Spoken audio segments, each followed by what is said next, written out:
sur les territoires anciens, ceux décrits par les gouvernements, ceux qui sont tracés en fait par l'État, sur ces territoires-là se créent de nouveaux territoires. Alors je vais vous donner quelques exemples. Par exemple, si j'ouvre ma Wi-Fi à mes voisins, je crée un territoire. Si avec Facebook, j'ai le réseau des amis et les amis de mes amis, je crée un territoire.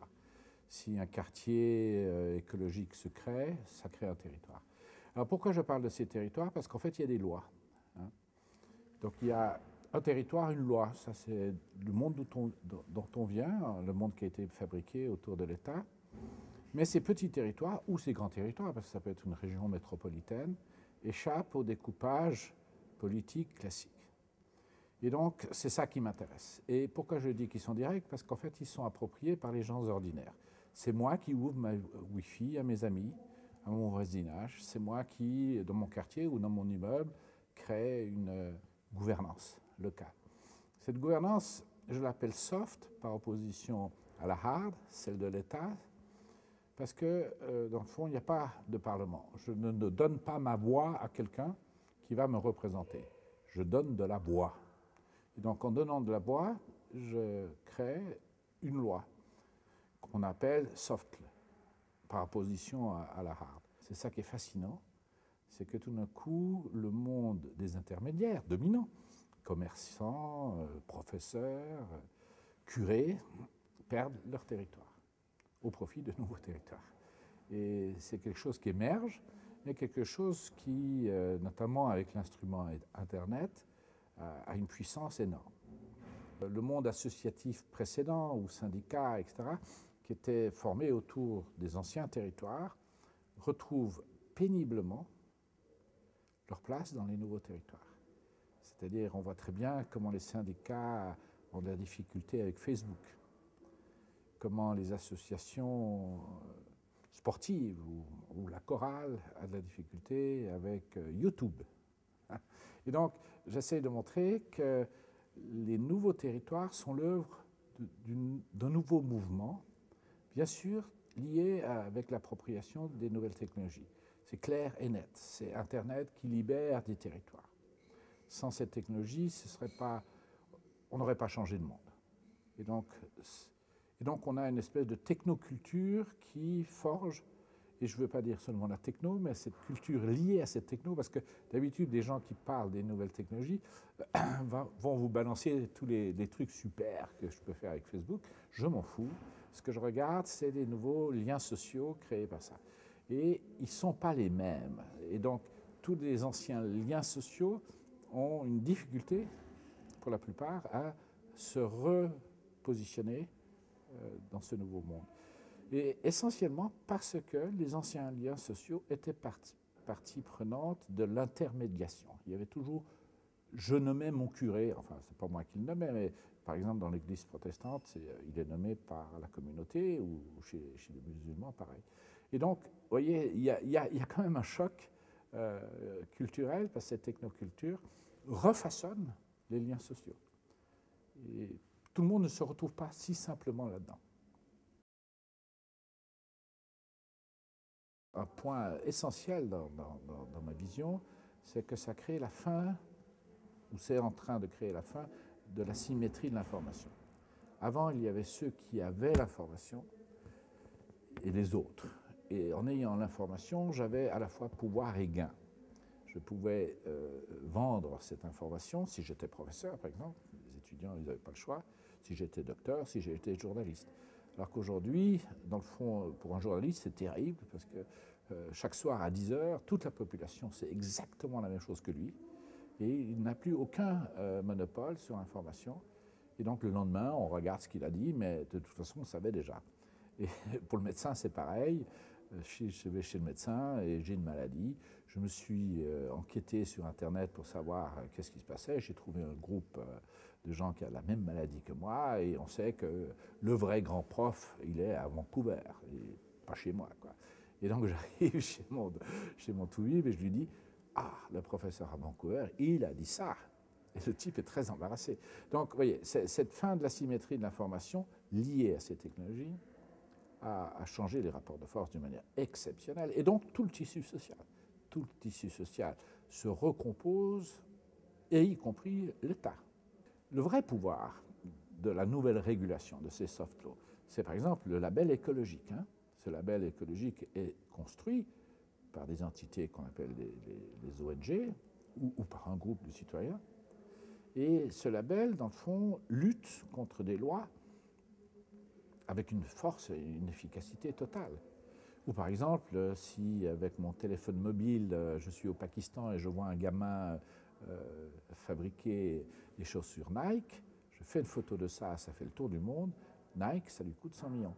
Donc il y a un changement, je veux dire, c'est indiscutable que ce changement est d'une violence totale par rapport aux anciennes institutions. Wikileaks, dernier en date, a montré son pouvoir, Wikipédia aussi, bien sûr. Et donc ça, c'est une recomposition. Et pourquoi j'emploie le mot territoire? Parce qu'il ne faut pas tricher. Nous vivons sur les territoires, c'est ce remodèlement de la gouvernance des territoires qui est en jeu. On n'est pas dans la stratosphère, on vit sur place avec des gens, etc. Et donc le mot territoire est compris comme ça pour moi. Culture, c'est la même chose. Moi, je dis toujours, la vraie transformation, et je parle du mot transformationnel de la culture aujourd'hui, c'est que c'est la culture au milieu des gens, ou, si vous voulez, la culture des gens ordinaires. On le voit très bien avec l'habillement, la gastronomie, la chanson. Si vous adorez chanter, vous pouvez faire un tube sur YouTube. Et les majors de l'industrie de la musique, ils ne comprennent plus. Ils voient passer les choses à côté. Et il y a plusieurs personnes qui essaient, oui, bien sûr, ils essaient de récupérer, mais ça ne marche pas toujours comme ça. Et surtout, ça ne marche pas dans le sens, ce n'est pas eux qui décident qui a du succès. Et dans le fond, vous voyez bien un changement fondamental. Si je conçois un monde où chacun d'entre nous est créatif, au sens d'une culture large, c'est-à-dire qu'on est acteur et non plus consommateur, qu'on devient des consomme-acteurs, donc, et on change de statut. À partir de là, c'est nous qui avons le pouvoir. Et donc, la question, c'est que le monde, ce monde industriel, qui était dans le fond un monde de l'offre, offre de voitures, offre de biens matériels, etc., qui virerait subitement sur une demande subjective, la vôtre, il y a des ajustements. Et donc, bien sûr, j'ai cité Al-Qaïda tout à l'heure, exprès, pour montrer que l'avenir n'est pas certain. Le gros avantage avec l'avenir, c'est qu'on peut y contribuer à chaque instant, et donc on peut un peu le façonner. Ce qu'il y a de nouveau, c'est que ça n'a pas lieu à travers une révolution par une prise de pouvoir. Toutes les révolutions précédentes, tous les changements de pouvoir précédents se faisaient dans le sang. Cette fois-ci, ce n'est pas une révolution du grand soir, c'est une révolution de tous les matins, de tous les petits matins. Et donc, les gens ordinaires, dans ce changement fondamental, qui est un changement culturel, s'en foutent du pouvoir. Et donc, en ce sens-là, c'est une recomposition unique. On n'a jamais connu ça. On n'a jamais connu Wikipédia. Il n'y a jamais eu une œuvre collective de cette ampleur avec un service gratuit, et par les gens qui créaient et par les gens qui en bénéficiaient. Donc on est quand même à l'aube de quelque chose de nouveau qui recomposera des institutions, c'est clair. Pour l'instant, ce sont des soft institutions.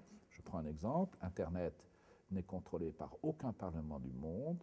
Toute la régulation d'Internet se fait par un système qui s'appelle le Request for Comment, et qui est un système de codification, en quelque sorte, beaucoup plus ouvert de la régulation Internet. Et Internet amène des principes extrêmement puissants, comme le end-to-end, qui dit, dans le fond, le pouvoir au debout, puisqu'au milieu, c'est du reroutage, et personne ne sait exactement par où ça passe, mais à la fin, vous recomposez l'intelligence, et au départ aussi, et le départ et la fin sont la même chose. Donc ça donne un schéma extrêmement fort pour une société sur laquelle, dans le fond, la soft governance qui s'installe, la gouvernance soft, constitue, dans le fond, un modèle nouveau, distribué, mais qu'on connaît. Vous êtes composé, vos cellules, votre fonctionnement organique est fonctionné comme ça. Question du copyleft par rapport au copyright. Vous voyez, la société industrielle a inventé, au même moment qu'elle se formait, avec les scientifiques aussi, et pas seulement l'économie, l'idée de la propriété intellectuelle.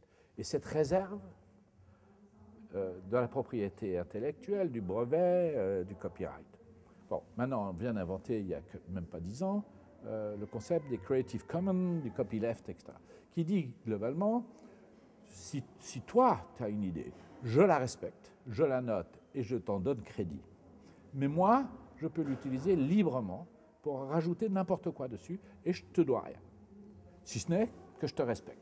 Eh bien, ça, c'est un changement fondamental dans la société qui ouvre cette possibilité. Je vais construire à partir de ta culture et de la mienne un dépassement. Tout est là.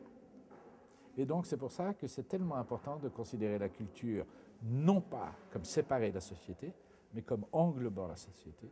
La culture, c'est moi, c'est vous, etc. Ma créativité peut y contribuer dans ce dépassement. Chacun peut y contribuer.